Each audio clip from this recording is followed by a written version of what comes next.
What I have over here is a tiny whiny game controller. 8BitDo Lite and 8BitDo Lite 2. I think Lite 2 was released almost a year ago. 8BitDo Lite I think 2 years ago, and both are still available to purchase in 2023. This is a very niche product and I don't think it suits for general people. However, it's still an interesting controller. There is even smaller version but that came with micro USB, which not my taste. In the packaging you get the controller, a cable, manual, and that's it. Lite 2 packaging was designed with all paper. Lite 1, they give you free plastic for you to throw away to the landfill. And it also doesn't really want to close back. Button on Lite 1 is all micro switch. If you like clicky clocky stuff, this is orgasm. Lite 2 is all micro switch except joystick and D-pad. The size of both controllers are 120 times 65 and 14mm. But if we consider the trigger and joysticks, Lite 2 is thicker. This made Lite 1 is easier to throw into your bag while Lite 2 not so much. Side-by-side comparison, this controller is much smaller than Nintendo Switch. Because of the tiny size, it's not the most comfortable controller. There is no grip, and for my hand, which I usually consider small to medium size, these controllers are too tiny. Despite Switch Joy-Con is significantly taller and bigger, comfort-wise 8BitDo Lite feels more natural to hold because it is a very light controller. Joystick on this controller is the same joystick as Joy-Con and made by K-Silver, but for Lite 1 there is no joystick. It was replaced by another D-pad. So Lite 1 joystick is 8-way directional input. I will not consider Lite 2 is an upgrade to Lite 1 in this aspect because this Lite 2 has their own issue. It's just a regular analog stick, hence it is susceptible to Joy-Con drift. To be clear, Joy-Con was made by Alps, however both are the same design, which means this Lite 2 joysticks do break. Lite 1 on the other hand, since it is a big D-pad, it's actually less likely to break. However, I don't find it quite easy to use, especially when I want to input a diagonal direction, because in game it was expected to be a smooth analog input, but with D-pad you have a slight delay to press both buttons at the same time. This comes back to games. That's why in modern games where analog input is more prevalent, D-pad is usually used for menu, item selections, and things like that. For older games console that utilize 8-way directional input, due to processing power, this delay of adding two inputs together actually just disappear by itself because the movement delay is smaller than the system delay. Games like Tetris that use D-pad and analog input as an equal input and don't care much about direction will benefit the most with Lite 1. One big drawback of Lite 1 cross-shaped joystick is R3 and L3.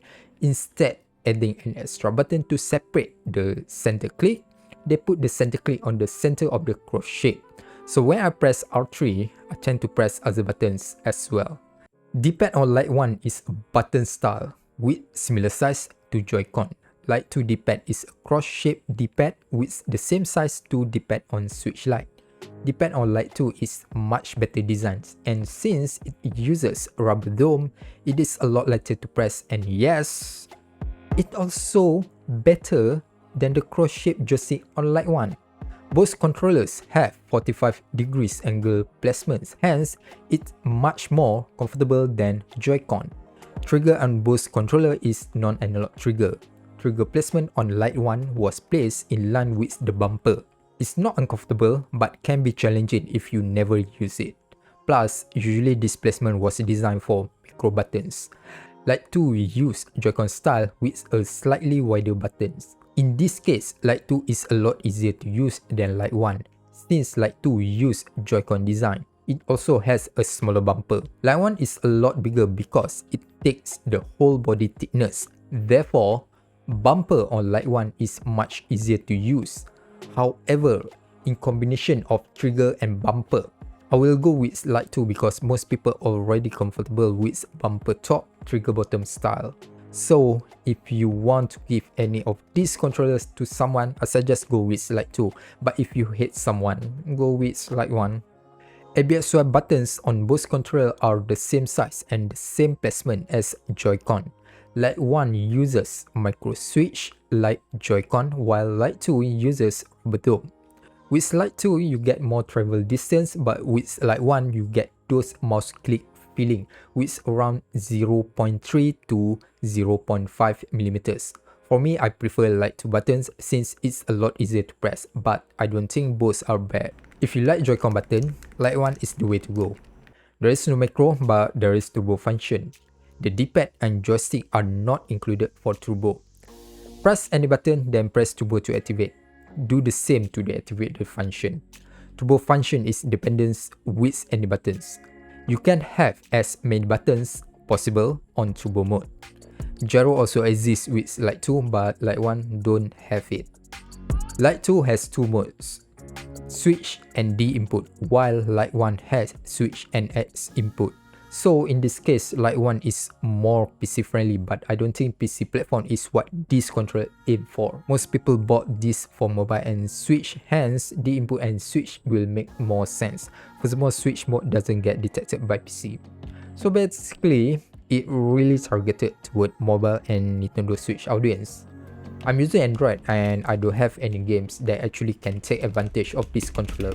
Steam Deck uses Linux and it's still a PC system despite having Steam OS. So basically, it's just great with Nintendo Switch. Being small means there's a lot to compromise underneath. The controllers don't have any customization via 8BitDo Ultimate, which is their customization software.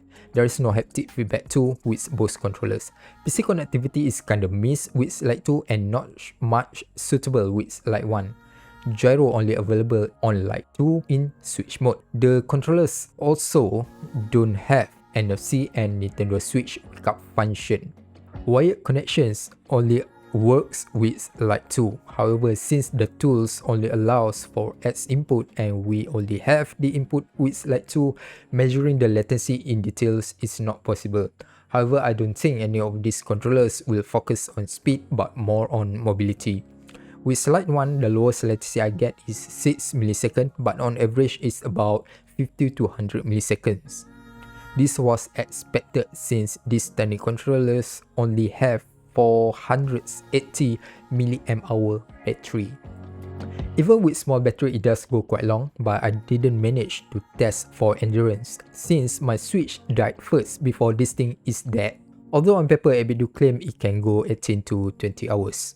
Both controller build are solid, but there is no screw for user to easily disassemble it. Basically, it was built with a mindset of break and replace. You can actually open it with a spudger, but with just clips holding the whole controller together, I highly suggest not to attempt it.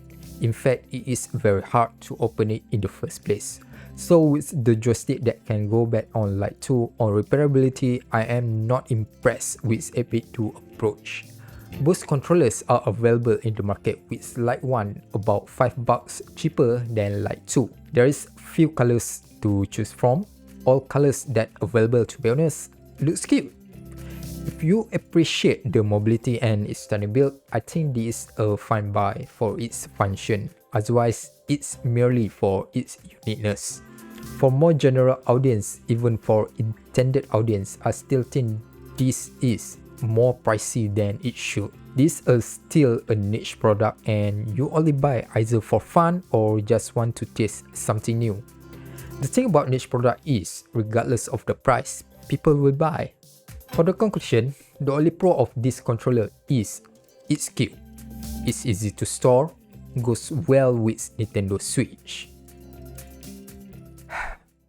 The con, anything than Nintendo Switch, you need to deal with a clunky connection, horrible repairability and no haptic feedback, and it also too tiny for most people. So that's the end of this video. If you found this video helpful, consider pressing the thumbs up buttons, or if you want to see more video like this, please do subscribe. Hopefully I can spend more time on games soon. This year heatwave is no joke. 35 Celsius made me sweaty, melty all day. Okay, bye.